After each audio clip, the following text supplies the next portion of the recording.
Srimad Bhagavatam, Canto 9, Chapter 9, Text 47, Translation and Commentary by His Language, Srila A.C. Bhaktivedanta Swami Prabhupada, found the Acharya of the Krishna Conscious Movement ISKCON. This is spoken by Maharaj Khatvanga, a great devotee of the Lord. Therefore, I shall now give up my attachment for things created by the external energy of the Supreme Personality of Godhead. I should engage in thought of the Lord and should thus surrender unto Him. This material creation, having been created by the external energy of the Lord, is like an imaginary town visualized on a hill or in a forest. Every conditioned soul has a natural attraction and attachment for material things, but one must simply give up this attachment and surrender unto the Supreme Personality of Godhead. Purport: when passing through a mountainous region in an airplane, one may sometimes see a city in the sky with towers and palaces, or one may see similar things in a big forest. This is called Gandharvapura, a phantasmagoria. This entire world resembles such a phantasmagoria, and every materially situated person has attachment for it. But Khatvanga Maharaj, because of his advanced Krishna consciousness, was not interested in such things. Even though a devotee may engage in apparently materialistic activities, he knows his position very well. Nirbandha Krishna sambandhe yuktam vairagyam uchyate. If one engages all material things in relation with the loving service of the Lord, one is situated in yukta vairagya, proper renunciation. In this material world, nothing should be accepted for one's sense gratification.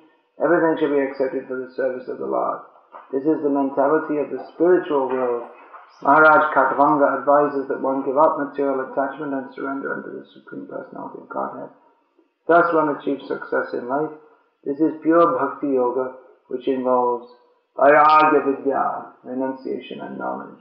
Vairagya vidya nija bhakti yoga shikshatam eka Purusha Paranaha Shri Krsna Chaitanya Sharira Dhari Vipam Buddhe Yastamaham Papadye. Let me surrender unto the Personality of Godhead, who has appeared now as Lord Sri Chaitanya Mahaprabhu. He is an ocean of all mercy and has come down to teach us material detachment, learning and devotional service to Himself. Shri Krishna Chaitanya Mahaprabhu inaugurated this movement of Vairagya Vidya, by which one detaches himself from material existence and engages in loving devotional service. The Krishna conscious movement of devotional service is the only process by which to counteract our false prestige in this material world. This verse is spoken by Maharaj Khatvanga. He was a great king on the earth, but he was called to fight on behalf of the demigods, which he did. Maybe you have to come over here so I can see you all. Then, after fighting for them for a long time, they asked him to take some benediction from them. So he said, well, I'd like to know how long I'm going to live. And they said, well, for a moment, not much longer. So then he immediately came down to the earth planet, to this planet, which is better for spiritual realization, and fixed his mind on the Supreme Personality of Godhead and achieved the perfection of life. Realizing that everything that he'd done throughout his life up till then was, as is mentioned here, just like a fantasy, a phantasmagoria. So he was lucky. He had means he got Krishna's mercy at the end of his life. He realized that everything he'd done up to then, being devoid of Krishna consciousness, was meaningless. Actually, not absolutely devoid of Krishna consciousness means he had some concept of Krishna consciousness. He must have been practicing at some point of time Krishna consciousness, especially having come in the dynasty of Anshuman. This chapter describes the dynasty of Anshuman. His whole dynasty is full of great saintly kings, so they must have been cultivating Krishna consciousness. But they were doing other things also. Being kings, they were diverted in various ways. They had other things to do: social affairs, political affairs, military affairs, family affairs. which all divert our attention away from the real necessity of human life, which is to understand Krishna. So, in the varnashram system, or the system of social organization that was prevalent in India, actually up until quite recently, although it wasn't going on in a very good form, because the proper system is meant for everyone to perform their activities, but with Krishna consciousness, or at least religious life at some level, at the center of life. So anyway, Maharaj Khadvanga, he was brought up in a very pious religious family, but nevertheless he got so much distracted by fighting, because when you're fighting, unless one is very advanced in Krishna consciousness, it's not so easy to remember Krishna, because it's a very intense absorption. Krishna in Bhagavad Gita told Arjuna, Mamanasmara yudhyacha, think of me as your first duty and fight also, which isn't easy, just like you may have experience. If you're doing some work, some job, especially if it's not connected with Krishna. What are you doing? Software development? So that requires a lot of concentration to do that, and especially you're not working directly for Krishna. And Krishna's not directly standing in front of you, or behind you actually, as he was with Arjuna. But Arjuna was quite conscious of his chariot driver, who was Krishna. The chariot, the fighter on the chariot, he's well aware of his chariot driver, because it's an intimate connection in a battle. There's all how to turn the chariot in such a way, drive it forward in such a way that it's conducive for the fighting, conducive for the defense of the chariot fighter. So there's an intimate connection. So you could say, well, it wasn't so difficult for Arjuna to think of Krishna, because Krishna was right there with him. So that's true, but nevertheless Krishna has instructed Arjuna, and through Arjuna to the whole world, that we should think of him, Krishna, and fight. So that may not be very easy if we're absorbed in so many different activities. If one is well practiced to do so, he can also do so, and there may be various ways in which one may be helped to do so by, for instance, on your computer you could keep a wallpaper of Krishna, and on your desk you could keep some pictures of Krishna, and you can have some music on your computer, Maha Mantra, and in these ways this can help one to remember Krishna. And of course, I'm just giving an example with this particular job, and there are so many different kinds of jobs, and it requires a little ingenuity and improvisation to incorporate Krishna into our lives. And alongside of this, one should, as much as possible, try to cultivate very good sadhana, or spiritual practices. For instance, during one's lunch break, if they give you a lunch break, did they give you a lunch break? Yes, I know, because in India they flog the people who are doing, especially when they're on projects. It's like there's no lunch break. You just chew on something while you go on with your work. So during your lunch break, you could have a japa break also, chant Hare Krishna, or read something from Bhagavad Gita as it is. But nevertheless, it is to be admitted that the pressure of work, and the very nature of work, and the fact that we may be working with people who are not Krishna conscious, and the whole thrust of life in the material world is such that it tends towards us forgetting Krishna, or not very prominently remembering Krishna.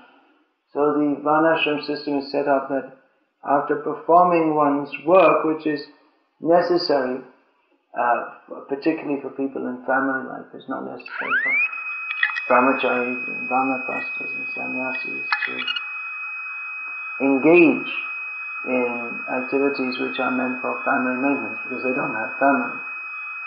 So they're detached from that. But most people in this world will get married, and then there's the whole business of providing some means of livelihood.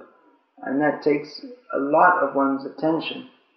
So it's recommended that at the end of life, one retire from all these things and simply concentrate fully on Krishna consciousness. So Maharaj Khatvanga, after fighting so long for the demigods, maybe he was realizing, well, I must be getting quite old now, my time is coming up. So he asked how much more time he had to live, and on the basis of that, he would decide what to do next. So he was told, you will only live for one muhurta, which Prabhupada is translated as a moment, which is a short period of time. Actually, muhurta, it can mean just a moment, and it can also mean about 48 minutes. But anyway, it's not very long if we call it out and say, well, you're going to die in 48 minutes. So there isn't much time to think about it. Parikshit Maharaj, who's hearing this narration from Shukadeva Goswami, he was given 7 days warning that in 7 days' time you're going to die. So that's some time for preparation. And he was fortunate enough to get the association of Shukadeva Goswami, and determined enough that in 7 days and 7 nights he didn't eat anything, he didn't drink even one drop of water, he didn't sleep for one moment, but he simply heard the nectarian pastimes of Krishna in the Srimad Bhagavatam, and in this way he attained the topmost goal of life. However, Maharaj Khatvanga, he didn't even have that much time. He didn't even have 7 days and nights. He had, maximum here, 48 minutes to prepare for death. That night, you can just imagine someone comes up and says, well, we're going to finish you off in 48 minutes. When we finish, so do whatever you like in the meantime, but you're not going to live any more time than that. So we'd probably get all wobbly kneed and what to do and this and that. But because Maharaj Khatvanga, he had the spirit of pure devotion, he knew what to do. He went to a suitable place and engaged his mind fully on Krishna, the Supreme Personality of Godhead. So his mind, that shows that his mind was actually very steadily fixed on Krishna, despite fighting. His intent or his purpose of life was to become Krishna conscious, even though he was engaged in so many ghastly activities of fighting, that's sometimes described in Srimad Bhagavatam, how the fights are going on. It's described that they're like rivers of blood with elephants, maybe, or dismembered elephants floating in them, and heads and legs and arms and torsos floating in this river. So it sounds rather ghastly, and Prabhupada comments that this scene, he was describing one particular scene of such a battle, and this scene seems rather ghastly, especially to squeamish persons. But I can't remember exactly the word that Prabhupada used, cowardly maybe persons. But heroes, they will take great pleasure in hearing it. So heroically minded persons, they actually like to fight, and they take pleasure in that. Of course, they're supposed to fight, those who are dharmic, they're supposed to fight only according to the principles of religion, and only for the sake of upholding religion, not that they just go and declare war on someone here, there, anywhere, according to their whims. But the point I'm making here is that Khatvanga Maharaj, even though his attention wasn't directly fixed on Krishna, he was going here and there fighting on behalf of the demigods. You can imagine how powerful he must have been, because the demigods themselves are very powerful. So the fact that they called him to fight for them, even though he's a human being, and human beings are generally considered, for the demigods' purposes, more useless, because one thing is, especially in the modern age, or even in the Dwarka Yuga, their lifespan is so short compared to the demigods that it would hardly seem calling them for a fight anyway, hardly seem worthwhile, because Anyway, they don't live long enough. The demigods, their one day is equal to 6 months on this planet.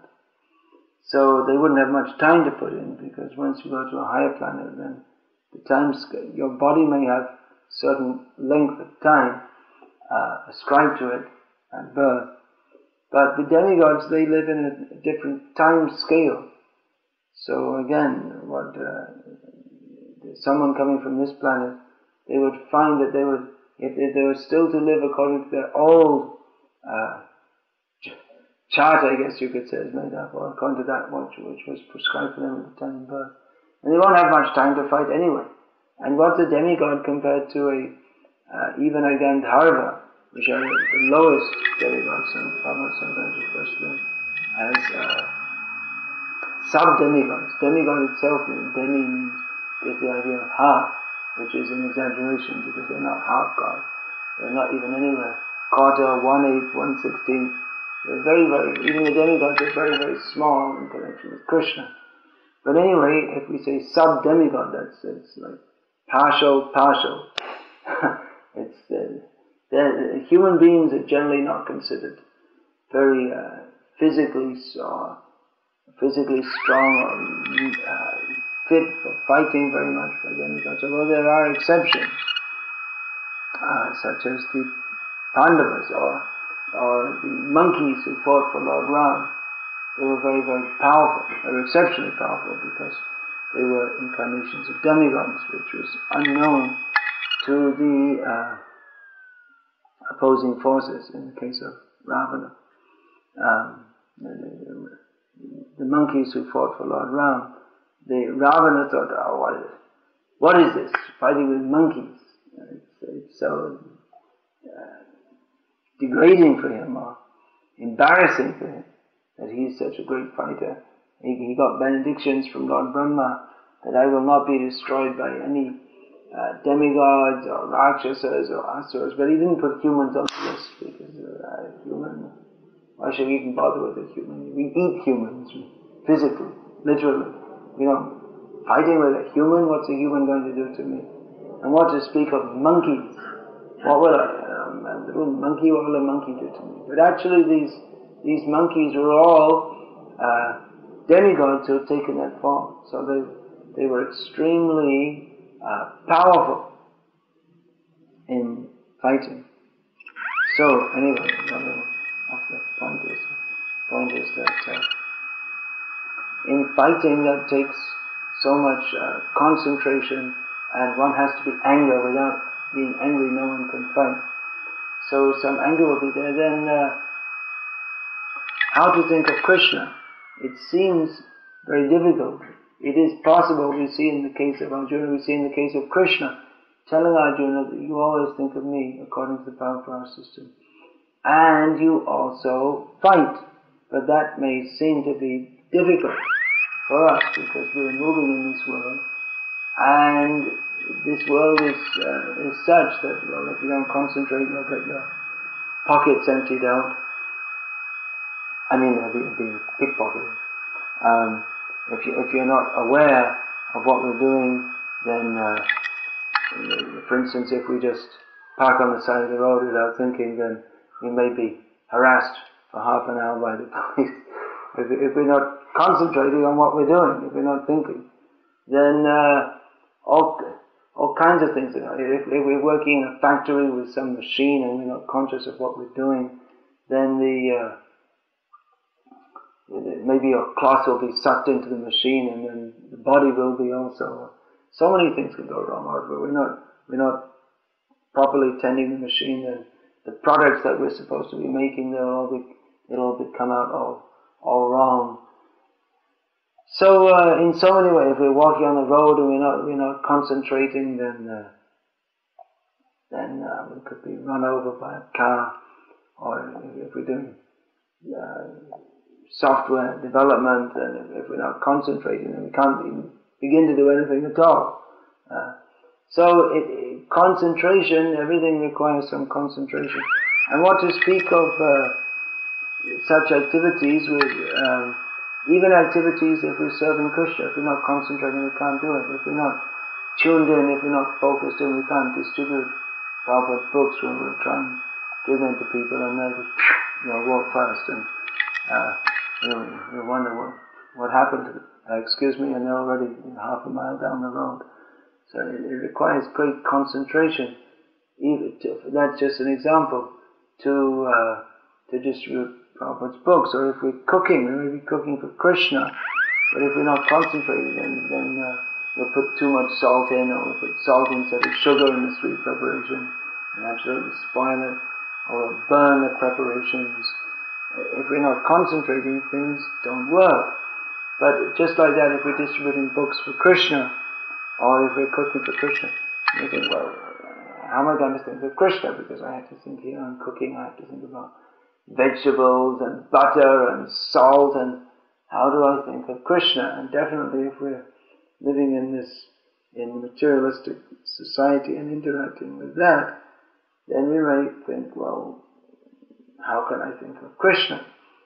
But Krishna states, think of me and fight. So not that everyone has to think of Krishna and fight, but through Arjuna, Krishna is speaking to the whole world. So Arjuna, his particular service was to fight for Krishna. Krishna gave him that job, that I want this fight. It may seem very bad to you, but I am the Supreme Lord, so, and I'm saying that anyway these people are already destroyed by their sinful activities. The people on the other party, they've been extremely sinful.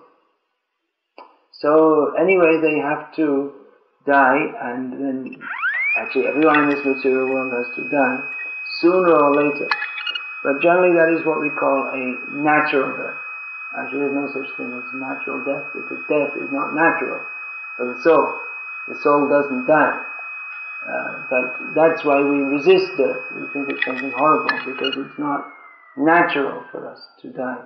It is natural for us to live forever in the spiritual world, in the ecstasy of serving Krishna and loving Him. So that is natural. But people think that it is unnatural that we serve Krishna. So it seems that we have to concentrate on what we're doing. Then how can we think of Krishna? Yes, Arjuna has to concentrate. He's fighting. He's angry, but concentrated anger. That not simply wild anger, but some concentration is there. But the concentration means that there's an intense thought. Then how to think of Krishna at the same time. So Prabhupada gave an example. Once he was at an airport in San Francisco, and the lady at the desk asked him, well, what's this Krishna conscious all about? And Prabhupada said, Krishna conscious means to always think of Krishna.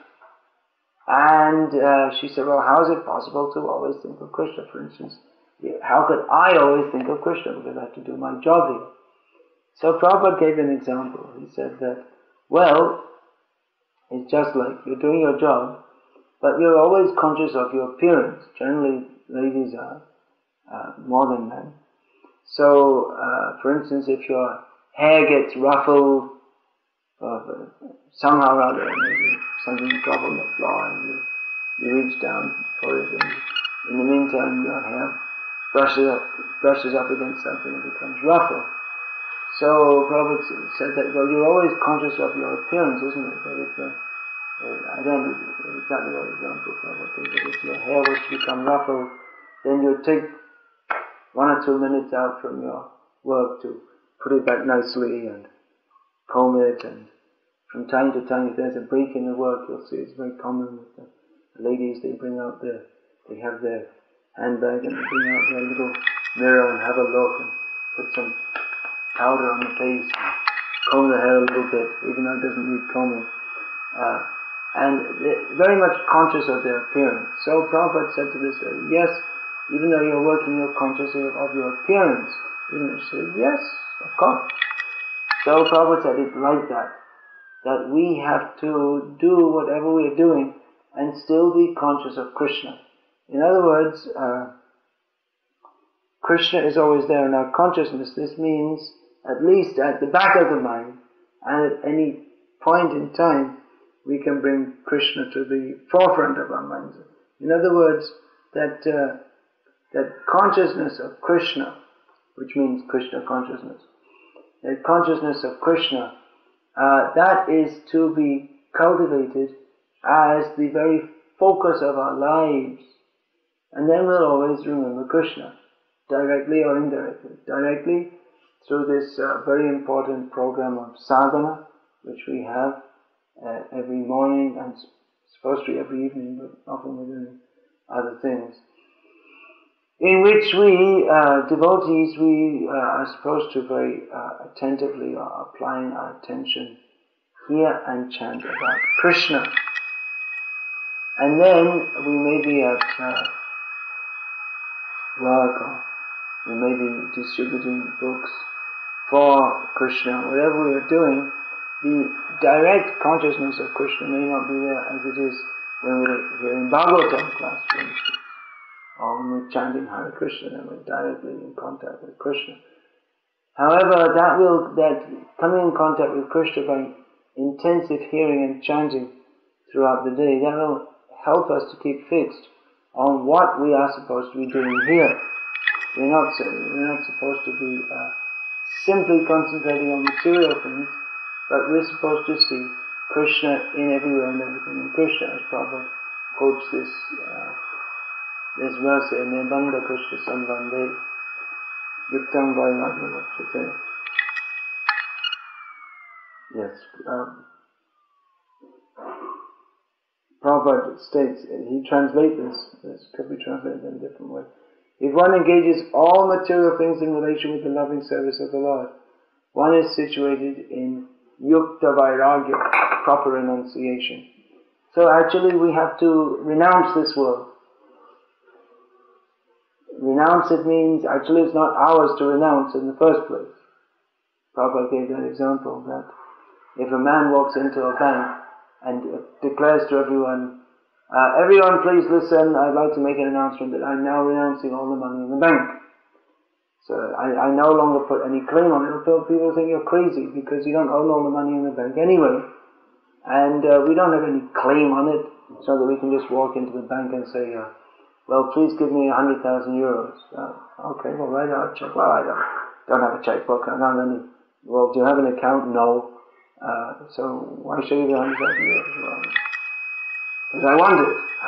That's not a good enough reason. They won't give it to you. You have to show, especially if you're making a large withdrawal, you have to show your ID and all this kind of thing. So the money doesn't belong to us. If we go to the bank and say, well, I'm now announcing everything, and it's simply foolishness, because the money in the bank is not ours to renounce anyway. So what is to be renounced in all our activities is the sense that I am doing, I am the doer, that everything is going on in my life because of my activities. So that may be true to a limited extent, but we should understand that actually everything is going on by the blessing of Krishna. If Krishna wants, he can give us. If Krishna wants, he can take away, even if we work so hard. We see that people who work hard, it's not that all of them get on in life, so to use the phrase, but many of them, they remain stuck without any particular good job, or any sort of good job. Since they're all bad jobs, because people say, I've got a good job, but basically I'm getting a lot of money, otherwise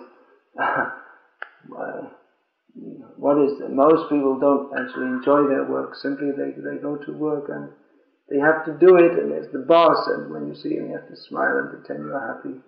But actually no one likes doing what they're doing, so one may have a job which is somewhat interesting, but mostly it's nothing very enlivening, especially not even materially, not to speak of for the soul.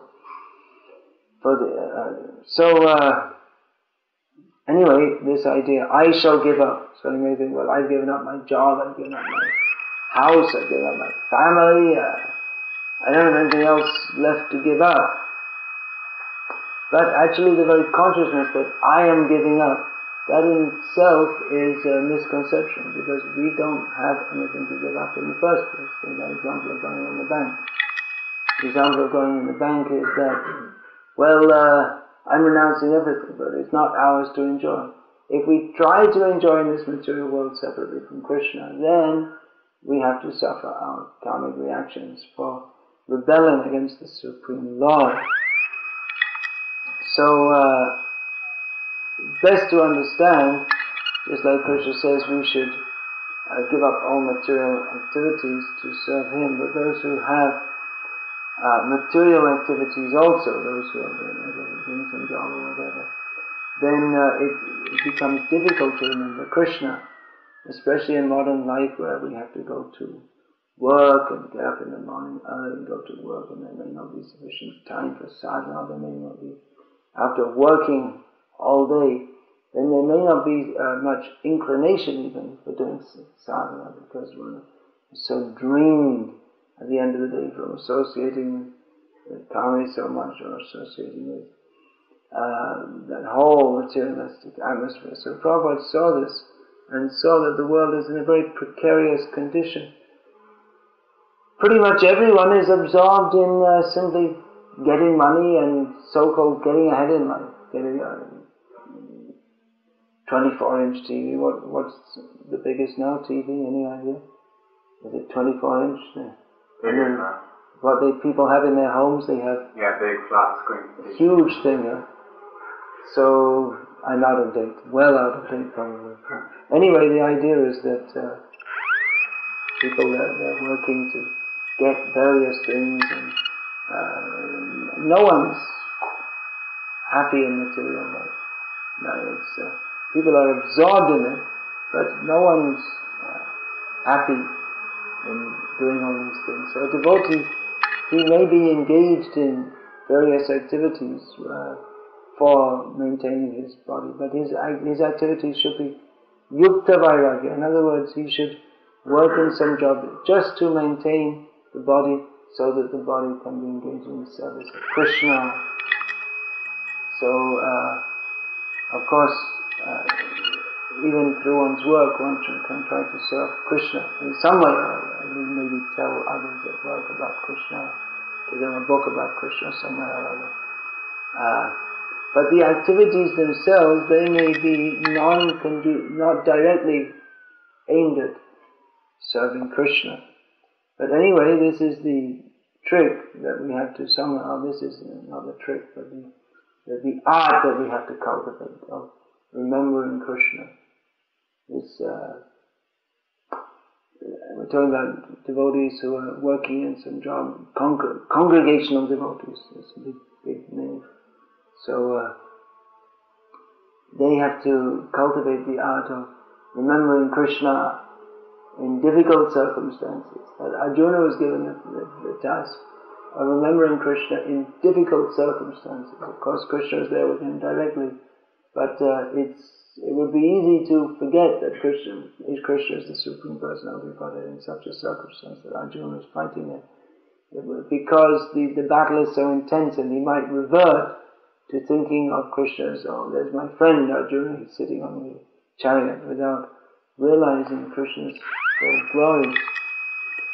So, this example is given, Krishna speaking to Arjuna, the message of Bhagavad Gita, always think of me, Nandana Bhagavad Bhakta, become my devotee. This is the ultimate message of Bhagavad Gita. But we could say that it's difficult, it could be difficult for Arjuna, because that battle is such a situation where you have to more intensely concentrate than in any other situation. Because if we don't fight in a battle, we're inattentive, then an arrow will hit our heart or lop off our head before we have time to think about it. If we're not looking here and there what's going on. And the chariot driver, in this case Krishna, will be like, hey, watch out! What's going on? So it's a very intense situation, but quite likely Krishna was teaching Bhagavad Gita in this unusual situation. And we don't usually find that spiritual knowledge is spoken before a battle. But quite likely Krishna is teaching us through this example of Arjuna that if Arjuna can can remember Krishna, even in the midst of such a very difficult situation, then we should be able to do so in other situations. We're not called upon by Krishna to fight. That is a common misconception, that the Bhagavad Gita is encouraging war.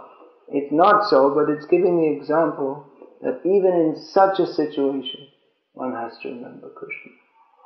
So we may not be put in such a difficult situation as Arjuna. We don't know, but it's not very likely. We're not likely even to get in such an intense or undesirable situation as he did, or an intense situation in which one is forced to fight with others, and especially with persons who are very dear to him. So it was a great test for Arjuna, how he could accept Krishna's words and go ahead and fight in the battle, because he was reluctant to fight, but he became surcharged with enthusiasm again when he heard that Krishna, he wants me to fight, and he's given me very good reasons to fight, even though I don't want to. So Arjuna was able to remember Krishna in his fighting place, or his battle array. So in the same way, devotees have to cultivate remembering Krishna, even in what are unfavorable circumstances. Of course, we're talking mostly about devotees who are working outside, but even devotees who are living in this modern world, the whole modern world is an unfavorable circumstance. Of course, we know that Kali Yuga is very glorious, and anyone who comes here and chants Hare Krishna, they can become purified and go back to Krishna. But basically the whole material world is one big inauspicious situation. We have astrology and we find out what is the auspicious time for doing this and what is the auspicious time for doing that.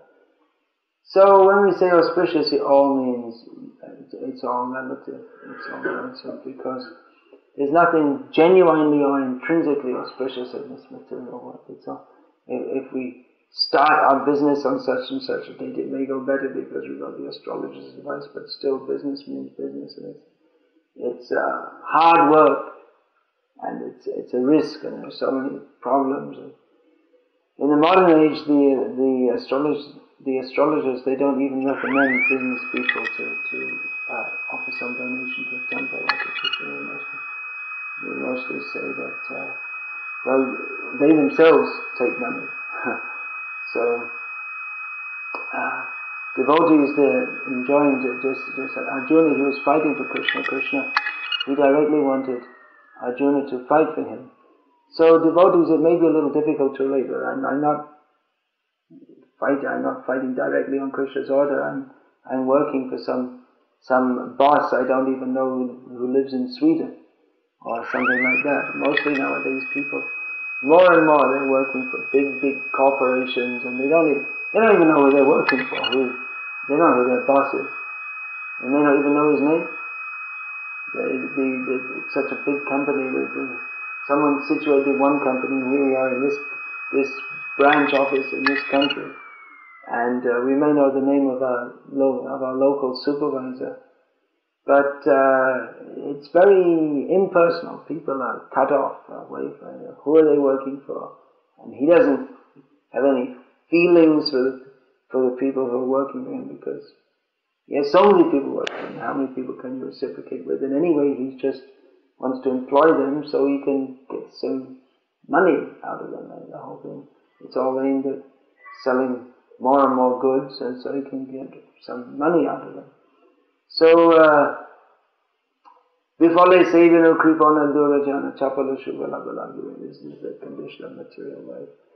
Uselessly working to serve some miserly worker.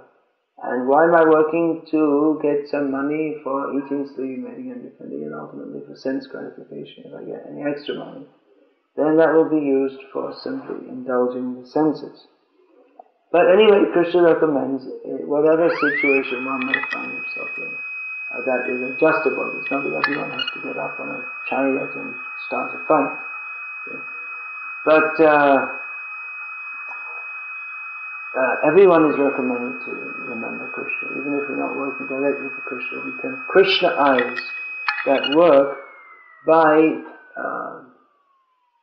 offering the result to Krishna, or at least a large, or at least some proportion of our income. We can offer it to Krishna for the spreading of Krishna consciousness. So that will help us to remember Krishna. And like I said, we can, in the middle of our work, we can chant a little or read a little, and we can keep strong sadhana. So that strong sadhana before and after, or at least before, early in the morning before working, we can perform activities which help us to remember Krishna. But also, that is recommended, we should bear in mind that we are not simply meant to live in this world. We're not supposed to stay here forever. People call Hare Krishna devotees, when they understand our philosophy a little bit, they say, oh, you're just escaping from modern life, you're just escapers. And actually that's the fact. We are trying to escape from not only modern life, but from life that we've been living in this material world for millions of years. That is intelligent, to want to escape from this material world. So if someone accuses us of being escapers, we say, yes, why should we want to stay here any longer? So the devotee, his life is focused on Krishna, whatever circumstance he may find himself in. He finds out the ways and means to remember Krishna by all means possible, as much as possible. The ways and means, when I say find out, it's not very difficult to do so. It's not very difficult to remember Krishna, but it takes some practice, especially that sadhana. Of course, this morning we're a little disturbed because sadhana, because we didn't rise very. I don't know all of you, but I didn't rise very early, and that may be sometimes due to some late night preaching programs, and that may be. But in general, we should live. It's recommended to live a very balanced kind of life. Yukta ahara viharasya. Not eating too much, sleeping too much, or simply trying to find out some comfortable position. But accepting some austerities or difficulties in life, even if we don't take on difficulties, then difficulties will surely come. By their very nature, this material world is full of miseries. So even if we don't go out looking for miseries, then miseries will come to us, but instead of becoming disturbed by them, the devotee retains equilibrium of mind and mental as well. It's sent by Krishna. And in this way, by always remembering Krishna, always thinking of Krishna, or at least making the endeavor to think of Krishna, Krishna who is within our hearts, He will reciprocate with us. He will help us to remember Him, as Maharaj Khatanga did. Actually, we can say very lucky, because he had time. He was given just approximately 28 minutes or something like that. And he had time to fix his mind on Krishna. But we don't know, because, as sure as that, generally devotees are protected. Kaunteya pratijanihi name bhakti like Krishna says in Bhagavad Gita. That my devotees are never vanquished. But that doesn't mean that they can't be injured in some, for instance, in some factory accident or car accident, or cannot even be killed. And there are so many instances of that. The devotees overly confident, thinking that, well, Krishna is there, He'll protect me, so it doesn't matter whether I look to see whether He was coming before I cross the road. So actually, quite a few devotees have done driving fast, too fast, and then falling asleep at the wheel and all this kind of thing. So devotees can pass away very quickly without any preparation. They may say to Lord Yama, to Yamaraj, well, why didn't you give me at least 5 minutes? I could chant a round or two if I had passed away. But there's no guarantee. There's no guarantee what will happen. even trust no future, however bright. We may think, I'll do this and I'll do that. And we may make various plans, but we should know that our life is not in our hands. We can pass away at any time. Therefore, we should be prepared to do what is ever necessary to remember Krishna, both in the immediate term and the long term. Immediately we should remember Krishna by chanting his holy names, preaching Krishna consciousness to others, taking only Krishna prasadam, and so on. And for the long term, we have to cultivate the consciousness of being ready to remember, not only being remembered to, but actually remembering Krishna by following the process of Krishna Bhakti Sadhana, which is very powerful for helping us to fix our minds on Krishna. Actually, I'd like to speak a little bit more about this tonight, about fixing our minds on Krishna. Then if we've understood that this modern civilization is not at all it's not at all favorable for actually developing spiritual life. So it's better to develop that which can be developed in any age, but is actually in some ways easier to attain in this Kali Yuga than in other ages, because the same knowledge that Krishna is revealing generally over many, many lifetimes. Krishna has come again as Sri Krishna Chaitanya Mahaprabhu with his associates, and he is making Krishna consciousness widely available to everyone through the simple principle of chanting the holy names, Hare Krishna, Krishna Krishna, Hare Hare, Hare Rama, Rama Rama, Hare Hare. He's making it easily available, and there's no difficult austerities to undergo. One simply has to accept that my life is meant for serving Krishna, and there's no other actual purpose. Of course, we may say, well, I have to do this and I have to do that in the material world.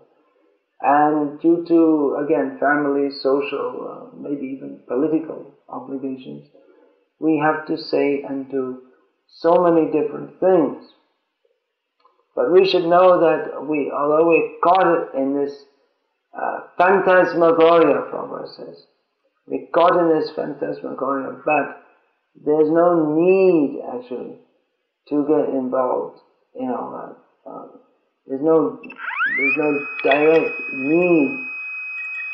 We feel a need. Prabhupada even in at least one place writes that the basic necessities for human beings are eating, sleeping, shelter and sex. That every living being in this world, they think they require that. Well, that's not 100% necessary, but for most people it seems like about 99%. So one can live in this world, and we have so many things to do, but the main thing is to remember Krishna. So that should be the focal point of our lives. Even while eating, we have to remember Krishna. Even while sleeping, if we can cultivate that out, that's very good. Prabhupada recommended that we read about Krishna at night before taking rest, especially this Krishna book, so we can remember Krishna. So Krishna consciousness, yoga, karma sukoshala. That yoga, of which the topmost yoga is bhakti yoga, is the art. It's just like an art of performing activities. There's this bogus guru in India now who has these seminars called the Art of Living, and he basically teaches that how not to be too tense, and it's like some modern new age kind of thing. Nothing spiritual about it whatsoever. Maybe do some breathing exercises to relax and all this. But the real art of living is to live remembering Krishna. So we can see that Maharaj Khatvanga, he was a great devotee, that even though he was fighting, he was always thinking of Krishna. Maybe not directly, because fighting means that you have to really have to intensely concentrate. Otherwise you're finished. But at the back of his mind, that was always there, thinking of Krishna, which is why when he was told he just has one mahurta to live, one very short time to live, he didn't think, okay, now let me enjoy myself as much as possible in the remaining time. And this bar here, I'll just break into it and take everything there. Because what does it matter? I'm going to die in a few minutes. But Maharaj Khatvanga was convinced of the Vedic philosophy that we get body after body after body, I am eternal, but my real purpose of life is to remember, do whatever is necessary to remember Krishna. So one who develops such consciousness, he can in all circumstances of life remain conscious of Krishna. And because he has the habit of whenever there's any spare time, he chants Hare Krishna, he'll read some book about Krishna, because he has this habit of going always to Krishna, connecting with Krishna, then he can live in this world, use everything in this world in Krishna's service, that is Yukta Vairagya, and in this way develop consciousness of Krishna. Of course, the best consciousness of Krishna is when the consciousness is over-flooded with thoughts of Krishna. But then again, we see that Prabhupada, he was definitely a topmost pure devotee. He was always intimately thinking of Krishna, but at the same time he was fully engaged in the activities of the Krishna consciousness movement. So there's an example of Srila Prabhupada. He was definitely always absorbed in thinking of Lord Sri Krishna, the Supreme Personality of Godhead, but at the same time he was expert in acting in this world, legal matters, financial matters, and dealing with his disciple, their personal matters. But at the same time, he never forgot Krishna. So we should cultivate this art of always remembering Krishna. Prabhupada has mentioned here that is possible. That is possible to by cultivating that consciousness. Krishna consciousness, Prabhupada says, Krishna Anushilanam, it's a kind of cultivation. It's not you cultivate vegetables in the garden. It's a kind of cultivation. So there's a little seed and it grows. So in the same way, this Bhakti Lata, this seed of devotion to Krishna, is like a Bhakti Lata, a creeper of devotion. We get the Bhakti Lata beach, the seed of that creeper. So we cultivate that by hearing and chanting about Krishna, by which we can always remember Krishna, or at least be conscious of Krishna. If not directly, then within our consciousness, thoughts of Krishna will be there. So that when the hour comes, or when the time comes, we don't know when it will come. If we have a little warning is old age, teeth become loose, and you can't hear properly, you can't speak properly, and this is a warning from Krishna, that now your body is wearing out, now think of me very intensely, so that we all get some notice, although some of us may not. We may have to just go immediately out of this body, we have to leave immediately. So it's good to always be prepared for the worst. Krishna consciousness is not a pessimistic philosophy or way of life, but devotees are recommended, be ready to prepare for them, because at any time we may have to leave these bodies, at any time. So cultivation of Krishna consciousness should be done very strongly and powerfully, so that that means taking time for sadhana, putting concentration and energy into it, so that the more we put into it, the more we will get out, so that we can remember Krishna. This will help us throughout our days, throughout our lives, and help us to achieve the perfection of life, which is to remember Krishna at the time of death, and then, by His mercy, go to Krishna, back to home, back to Godhead. Hare Krishna. Any question about this? Comment?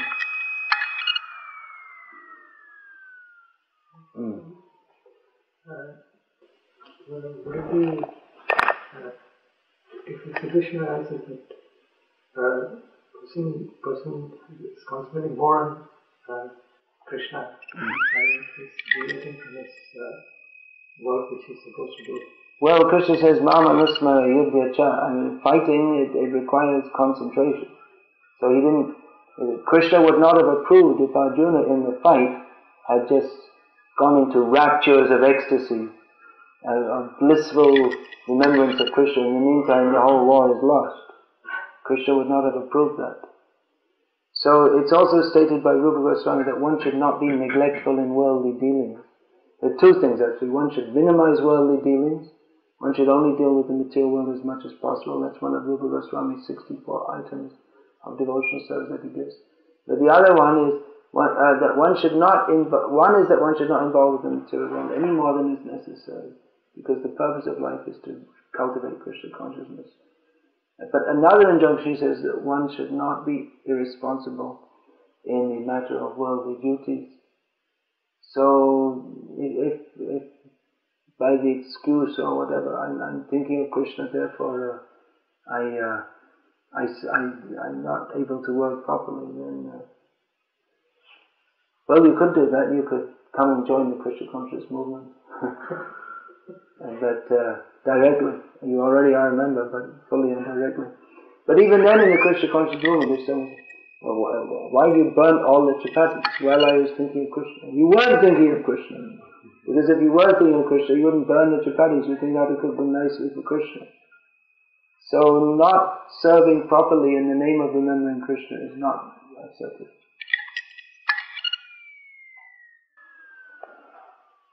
I think it's interesting what you said about, somebody comes up to you and says, oh yeah, you're just trying to escape, you're not sort of living in the world.